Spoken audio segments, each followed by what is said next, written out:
60 জন মানুষ 8 বছর পর লালা ফেলে, পোকামাকড়ও মরে পড়ে থাকে, উন্মুক্ত থাকে, বেশে দায় পড়বে গ্রুপের ওপর। ফিলিংস ভাই।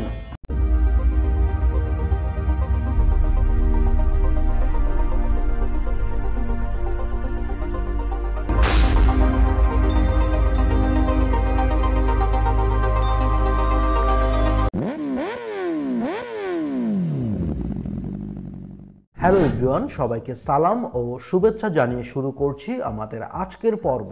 বন্ধুরা, ভিডিও টাইটেল এবং থাম্বনেল দেখেই হয়তো বুঝেছেন যে আজকের ভিডিওর মূল উপজীব্য বিষয় কি হতে পারে। হ্যাঁ ভিউয়ার্স, আজকের এই মোটো অ্যান্ড ফুড ব্লগে আমরা আপনাকে জানাবো ভিআরজেড গ্রুপের 2025 সালে হওয়া ফার্স্ট বাইক ট্রিপের গল্প। আজ আমাদের গন্তব্য হতে যাচ্ছে নারায়ণগঞ্জের সোনারগাঁও থানার অন্তর্গত নয়াপুর এলাকায়। সেখানে যে আমরা সবাই খেজুরের রস পান করব। ইতিমধ্যে সানারপাড় মৌচাক স্ট্যান্ড থেকে আমরা রওনা করছি সোনারগাঁওয়ের উদ্দেশ্যে।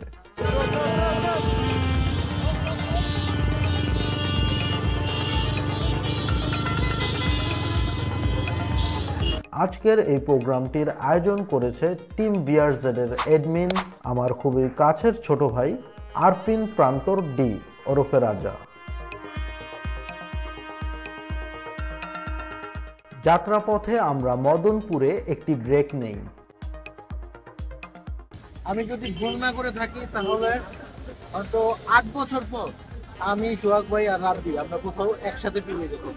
লাস্ট আমরা গেছিলাম সাবদি, মনে আছে? 8 বছর আগে। হ্যাঁ,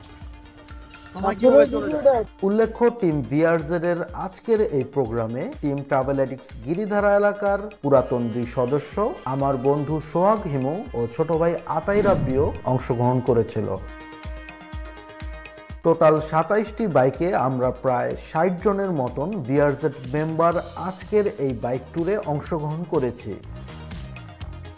শীতকালে ভাই ব্রাদারদের নিয়ে খেজুরের রস পান করতে যাবার মজাই কিন্তু আলাদা। চলে এসেছে আমাদের সেই কাঙ্ক্ষিত খেজুরের রস। আমরা এখন আছি নয়াপুর বাজার, সোনারগাঁও, নারায়ণগঞ্জ। এক্ষেত্রে বলে রাখা ভালো, খেজুরের রস পান করে সাম্প্রতিককালে কিন্তু অনেকেই অসুস্থ হচ্ছে। তাই আমাদের গ্রুপ অ্যাডমিন কয়দিন আগে যে স্পট ভিজিট করে এসেছে। মূলত এই পরিদর্শনে সে নিশ্চিত হয়েছে যে যথাযথ প্রক্রিয়ায় খেজুরের রস গাছ থেকে সংগ্রহ করা হয় কিনা। কারণ এতগুলো মানুষের দায়িত্ব, একজনও যদি অসুস্থ হয় তবে সে দায় পড়বে গ্রুপের ওপর। যেমন আমাকে যখন প্রান্ত ইনভাইট করলো, আমি জিজ্ঞেস করেছিলাম গাছে প্রোটেকশন আছে কিনা, অর্থাৎ নেট দেয়া আছে কিনা। কারণ বেশিরভাগ বোতল বা কলসি উন্মুক্ত থাকে, এতে বাদুড় এসে সরাসরি সেখানে লালা ফেলে। অনেক মশামাছি ও অন্যান্য পোকামাকড়ও মরে পড়ে থাকে এই কলসির ভিতরে।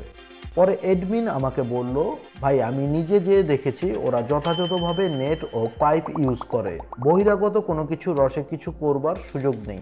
আল্লাহ ভরসা, আপনি ট্রাই করতে পারেন, আমিও খেয়ে এসেছি।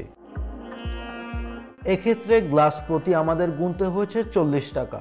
লিটার হিসাবে নিলে কিছু টাকা সাশ্রয় হলেও ভেজাল হয়ে যায়, যেহেতু অনেক মানুষ গিয়েছিলাম তাই আমরা গ্লাস প্রতি করে কিনে খেয়েছি। অনেকেই বাসায় রস নেবার জন্য বোতল নিয়ে এসেছিল, কিন্তু লাভ হয়নি।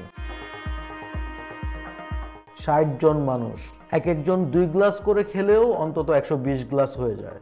যেমন আমি একাই পান করেছি 4 গ্লাস, তাই কেউই বাসার জন্য নিয়ে যেতে পারেনি, আমাদের নিজেদেরই শর্ট পড়ে গিয়েছে। আর এই শীতের রাতে হাইওয়ের পাশে এই খেজুরের রস পান করার ফিলিংস ভাই সত্যি অসাধারণ।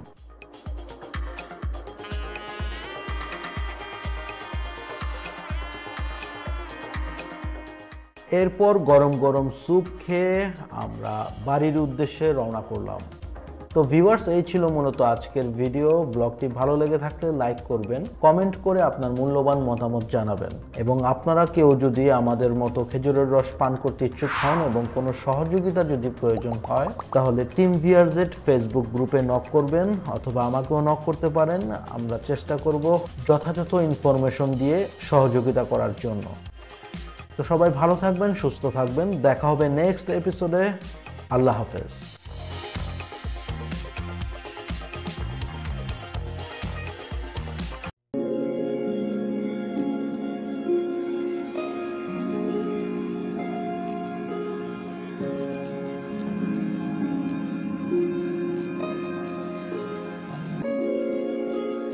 ভাই।